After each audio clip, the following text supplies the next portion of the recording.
ഞാനിന്ന് ഇവിടെ സംസാരിക്കാൻ ഉദ്ദേശിക്കുന്നത് ഒരാശുപത്രിയിൽ നിന്ന് വേറൊരു ആശുപത്രിയിലേക്ക് അല്ലെങ്കിൽ ഒരു ഹയർ സെന്ററിലേക്ക് ഒരു രോഗീനെ റെഫർ ചെയ്യപ്പെടുമ്പോൾ ശ്രദ്ധിക്കേണ്ട കാര്യങ്ങൾ എന്തൊക്കെയാണ് എന്നതിനെ കുറിച്ച്. അപ്പോൾ രോഗങ്ങൾ പലതരത്തിലാണ്.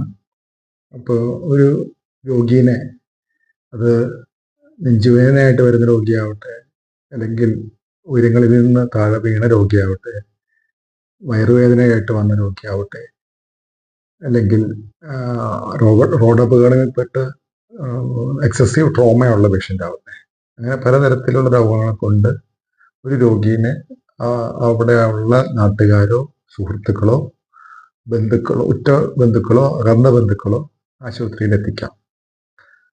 അപ്പോൾ ചില കാരണങ്ങൾ കൊണ്ട് അല്ലെങ്കിൽ ഒരു സ്പെഷ്യലിസ്റ്റിൻ്റെ സേവനം ആവശ്യമുള്ളപ്പോൾ നമ്മൾ ചെറിയ ആശുപത്രികളിൽ നിന്ന് വലിയ ആശുപത്രിയിലേക്ക് പേഷ്യൻറ്റിനെ റെഫർ ചെയ്യാറുണ്ട്.